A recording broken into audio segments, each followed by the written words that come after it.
Now, when a drum lesson starts with a power drill, this can only mean bad things for my drums.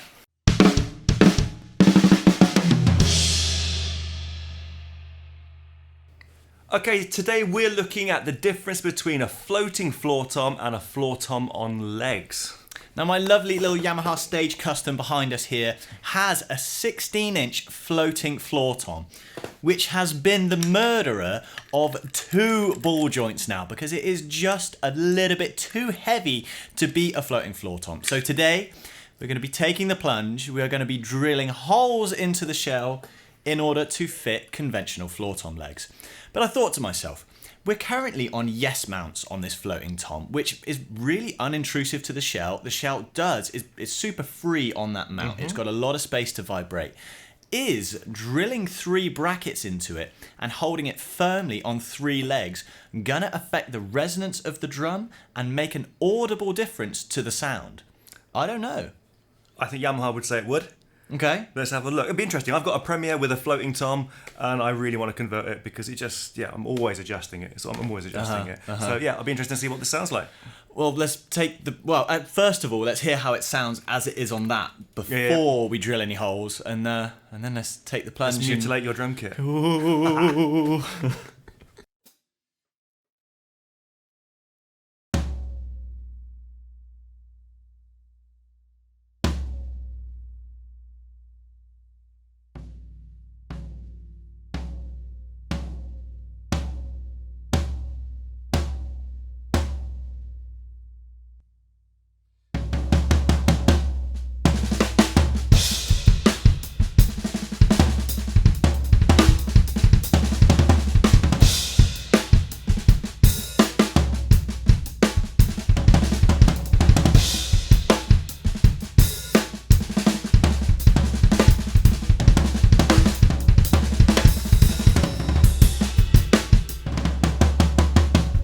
As today's video is all about a DIY installation, we're only going to be using everyday tools. So we're not going to be using any high-tech or fancy measuring tools, we're just going to be using average pencil case tools and a hand drill. So first things first, remove your resonant head.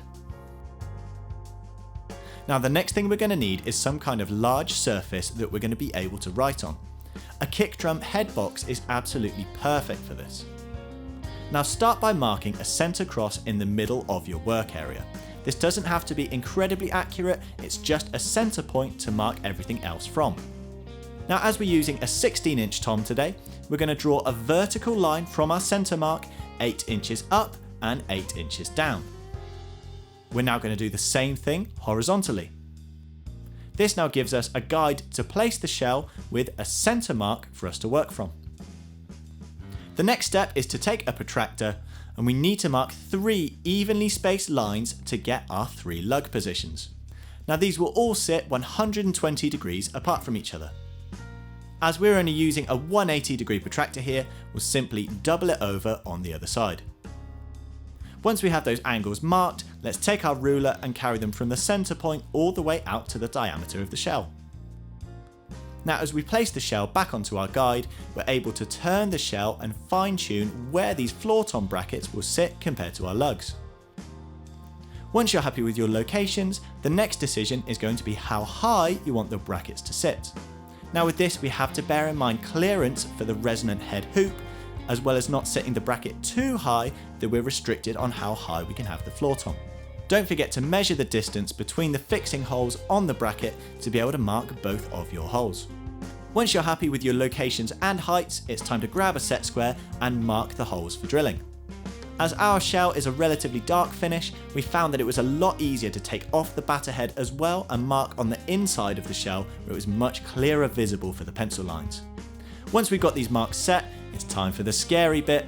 We're going to crack out the drill and we're just going to run through a much smaller 3mm pilot bit to make sure we get our holes centered to our marks. Once your pilot holes are in place, it's time to run through to the full size that we need. Don't forget to measure the sizes of the fixings on the brackets so you can make your holes as small as possible. And always remember, as you can see here, it's always a very good idea to wear safety glasses whenever drilling. Are you really going to lump that through a drum? As long as it's not one of my drums. Let's just see what happens. Okie doke. Let me get the full horror. As with any time that you're cutting into something, always take the time to measure twice and cut once, because you really don't want to be getting this wrong. You can always take wood away, but you can never put it back.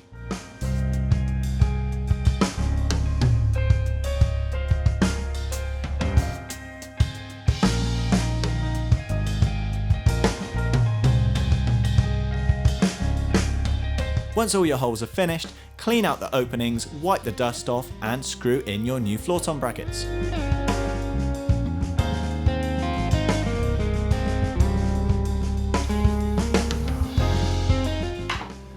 This floor tom just got legs. You got magic legs. Okay, so now Nick has recovered from his open drum surgery. Let's see what this drum sounds like.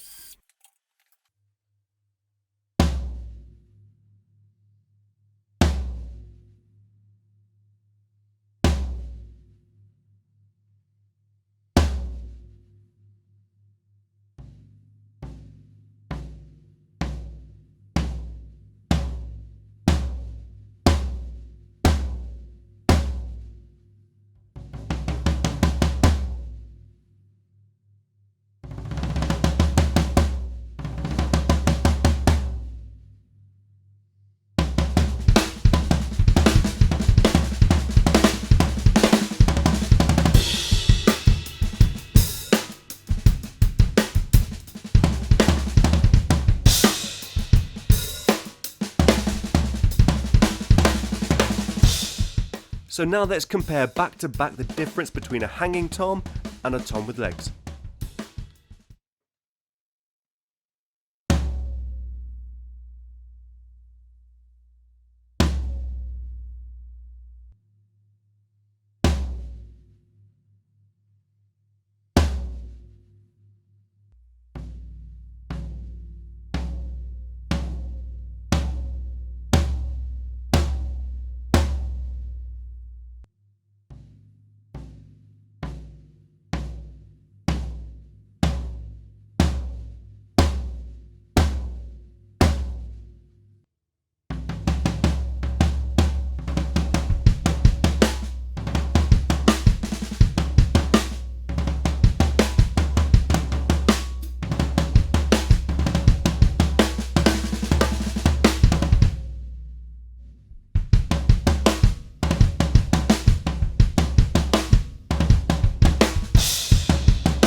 Well, I don't know about you, but that was one of the more nerve-wracking sound experiments that we've done. It wasn't for me, because it wasn't my drum, but I see what you mean. If it was my drum, that would be, yeah. This is definitely one of those situations where it's like measure twice, drill once. And even then I didn't really do a perfect job, but this was kind of like a DIY job just with your average kind of pencil case tools. This wasn't anything fancy with super accurate measuring tools. And I think all things considered, it actually went all right. Absolutely, yeah. I think if you're going to do it yourself, I'd put a little bit of rounded wood on the other side of the shell with a G-clamp to stop that splintering. Yeah. But like you said, when you took off Yamaha's Yes mount, same sort of splintering had happened with their precision tools than your... But it's the same deal. As soon as you've got the hardware on, those kind of washers cover it up anyway. I mean, even now with the splintering that did happen, there's only a couple points really that you can see it at all. So sound-wise then, it's fair to say that a lot of our sound comparisons, you're going to need your headphones on. You're going to have to listen to the resonance to get those nuances. And there are going to be people in the comments that say it's massive and people that say I can't hear a thing. This is quite a big difference. It was a much bigger difference than I thought it was going to be. There's so much less resonance, but I don't want to say that as a bad thing. I think when I say there's less resonance, we think, oh no, we want more resonance, we want as much resonance as possible. But actually, with the Yes mount, that was a really difficult tom to tune without any dampening on it. I struggled getting it to have a nice open sound for that first bit of recording without using any dampening, because it really wanted to growl and just kind of get a bit excited. But now that it's got these legs on it, it's so much more controlled. It's actually a lot easier to tune. Yeah. I like that. Lots of people... resonance is king, isn't it? When you're trying to sell a drum to someone. Or when companies sell a drum to you, it's the resonance. Here's a chart to show how much more resonant it is to this drums. And then their artists demonstrate it, telling you what they did to bring the resonance down. They put double ply on the resos. You know... I've bought this drum. It's the most resonant drum in the world. And its first trip to the studio, there's like a blanket on the top of it. But no, this has actually come out as a really controlled and well-rounded drum now. It's still got enough resonance to carry itself. It still gets that pitch across, but it gets out the way that bit quicker. With my producer head on, I'm having to do less work to that to control the unnecessary resonance that's going to be ruining the mix. I don't have a producer head.